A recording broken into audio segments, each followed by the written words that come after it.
Hi students, I'm back with the civics lesson number 1, class 9th. Okay, and we have already discussed the case study of child. So let us do a brief recap.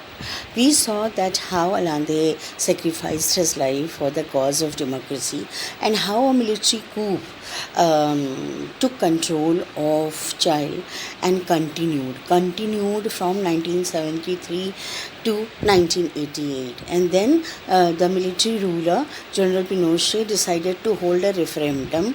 You know that it is a public voting, and the people had not forgotten their democratic traditions, so they voted against Pinochet lost his political power first and the military power later.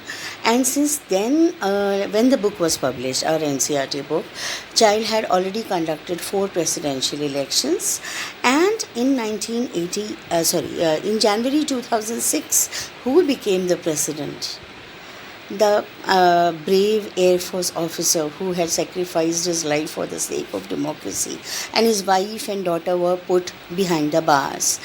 Same girl grew up to become the president of Child in January 2006. Before that, already pursuing a profession of medical doctor, she was the first woman defense minister in Latin American countries. And then in 2006, she defeated Child's richest man at that time. And she said, "Because I was the victim of hatred, I have dedicated my life to reverse that hatred and turn it into understanding, tolerance, and why not say it into love." Now, children, once this speech was given, when the papers used to come from Delhi for class 9th also, so then this question came in the final exams. This quote was given, and you were asked that who has said this and what is the relevance of this statement. So you can't ignore these comments or remarks or boxes. You have to read the book very carefully, because when your paper comes, it is based on the book itself, right? So now, after understanding the democracy, restoration of democracy in Child, let's talk about Poland. Poland is a East European country, and it had a, when the case dates back 1980, it had a communist government. Now, at that time, communism was very well established in East European countries, including USSR. USSR, of course, was the leader. China and so on. China, of course, part of Asia, and many East European countries were part of the Communist Brigade. So in Poland, now this is a very different case study as compared to Child, that there the Poland was ruled by Polish United Workers' Party. Now, as the name suggests, do you understand what is communism? Communism, ISM indicates love for, preference for, and so communism means love for community. It is an extreme form of socialism. And socialism is mainly a social structure and social setup where the means of earning, means of wealth are equally distributed. The work is not done for profit making. And so the ultimate benefit of society is kept in mind. But when it takes an extreme form in political, economic, financial terms, then it becomes a communist country. And definitely it is not as simple as the simple socialist revolution. The communist regime has always favored sort of dictatorial government, where hardly people can raise their voices against the government.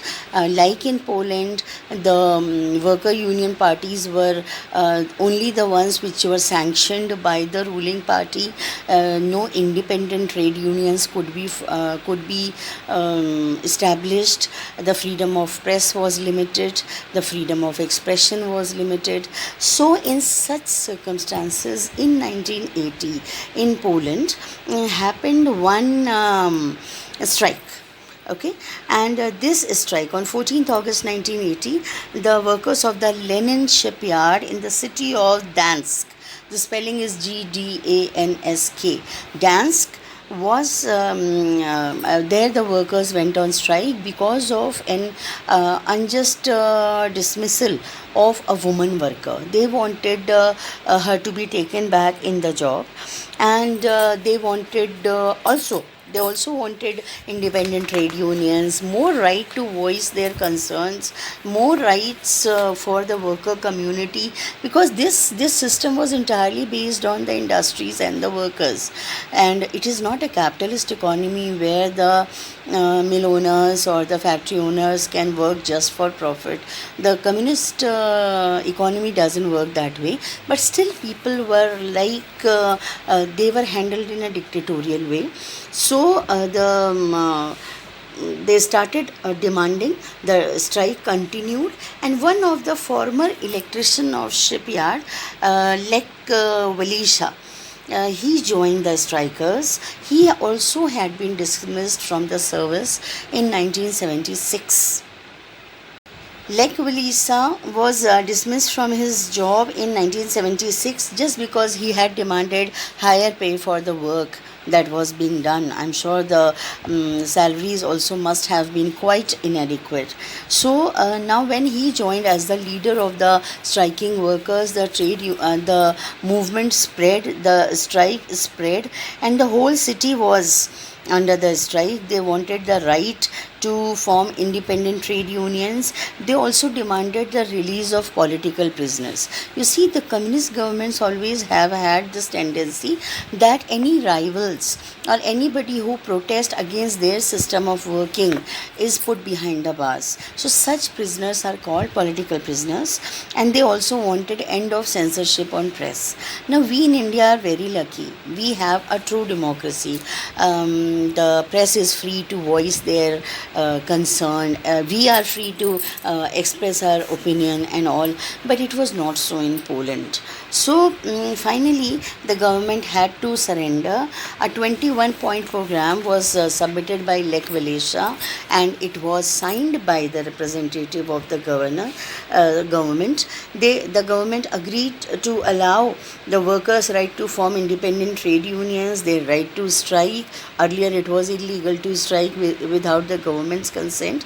So they were allowed, and then a new trade union called Solidarity in English. In Polish, it was called Solidarnosc, Solidarnosc, Solidarnosc, which means solidarity, means unity, means being together, means the faith in the strength of unity. It was formed, and within a year, it had 1 crore member in Poland. So definitely, when they became this powerful, the government's malfunctioning was brought forth. Their corruption, their barbaric treatment of people, their brutality, everything was brought forth. At that time, the government was led by General Zarulewski, and you know, as the name suggests, that he was a military person. So he immediately imposed martial law. Now, what is martial law? When the military takes over the charge of a country, then the kind of rule regulation they impose is called martial law. If you read about a lot of movements in Pakistan, you will find the mention of martial law very often, because the military there is quite powerful and quite influential. So thousands of solidarity workers were put behind the bars. All the freedom was taken away. The strikes were not allowed. The workers' trade union were not given sanctions, and so on. So this happened in 1981 December. But it did not continue and continue. In 1988, another wave of strikes started happening, and the Polish government was weaker this time. They could not really suppress it with the strength that earlier it had been. And again, the negotiation between the government and the workers' union started, and Lech Walesa started agreement for free elections. Means not only Communist Party, even others could participate. So the Solidarity party contested 100 seats, all 100 seats, and they won 99 out of 100. Only one seat was missed. So Poland had its first presidential elections in which more than one political party could contest. This happened in October 1990, and Walesa became the elected president of Poland. Now, these are extreme forms. In one, we saw the restoration of democracy. There was democracy, then the democracy was taken away by military coup, and then how it was established. In the second example, the so-called democracy is there. The elections take place, a political party is there, the president is there in power, but the freedom that a citizen should enjoy in democracy, or the rights that they should enjoy, they were deprived of, and how they fought for their right, and finally true democracy was established in Poland. So I hope through these two examples you will be able to understand the distinct features of democracy. The democracy is not same everywhere. Every country has its own features, circumstances, background, and so we are going to explore more of democracy in the next episode. Don't forget to share, subscribe, like. Don't forget to press the bell icon so that you can keep receiving the notifications of the new videos that I post. I hope you like it. I'll wait for your feedback.